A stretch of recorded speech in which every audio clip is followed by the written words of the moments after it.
Bismillahirrahmanirrahim. Assalamualaikum warahmatullahi wabarakatuh. Salam sejahtera, salam ceria buat anda semua di luar sana.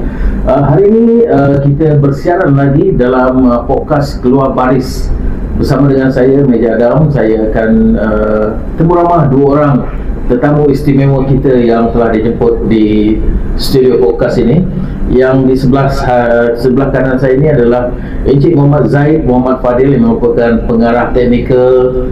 Kiri Encik Muhammad Zaid adalah Puan Maziah Abdullah, Head of Marketing and Operation kat sini juga. Betul. Baiklah, saya ingin bertanya sesuatu dulu sebelah kanan, sebelah kiri saya kepada Encik Muhammad Zaid.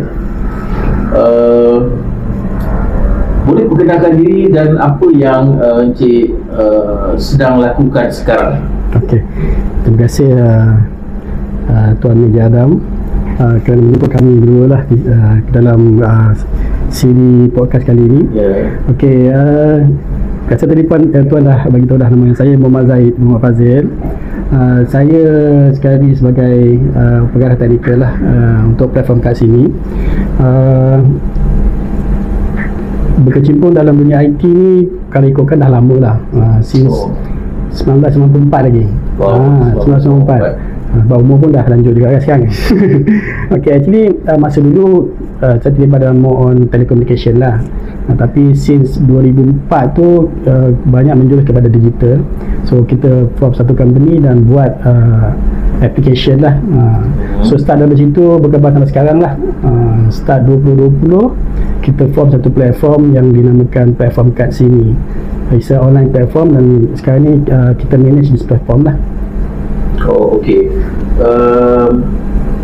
Nak bertanya pula pada Puan Maziah dah lama ke bersama dengan platform kat sini? Okay, bagi saya pula sama juga sebenarnya. Saya start daripada telco industri juga pada tahun 1994. Pada tahun 2021 saya start dengan bisnes yang melibatkan IT, sehinggalah saya aktif sampai sekarang. Sampai sekarang? Ya. Maksudnya masih tetap di kat sini lah? Ya. Okey, alhamdulillah. Okey, kepada Cik sebelah kita ni, apa sebenarnya maksud literasi digital? Mungkin ada yang nak tahu, mungkin di luar sana tak tahu.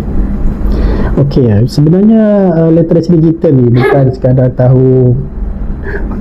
sekadar tahu menggunakan Facebook, komputer sahajalah, tapi sebenarnya pengetahuan bagaimana menggunakan teknologi itu sendirilah. Contohnya macam menggunakan platform cabar etika, menggunakan Facebook, menggunakan telefon, dan tahu isu-isu security. So maklumat seperti itu perlu ada dalam setiap individu untuk kita explore atau melayari environment digital ni.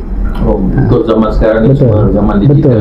Betul. Dan mungkin Puan boleh tambah sikit, apakah kelebihan menggunakan digital pada zaman sekarang ni? Okey, pada saya penggunaan digital ni amat penting. Walaupun tak perlu tahu semua sekali, tapi at least kita tahu dia punya basic.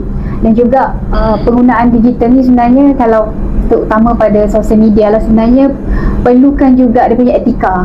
Maksudnya kalau kita tengok sebelum ni ada je etika maksudnya daripada segi kontennya, penyalahgunaan konten, di mana konten-konten yang tidak sepatutnya keluar dekat dalam sosial media. Sebenarnya etika tu yang perlu ada pada diri seseorang kalau dia nak memulakan dengan tak kisahlah apa-apa daripada segi permasalahan digital ataupun daripada segi hidup dia sendiri.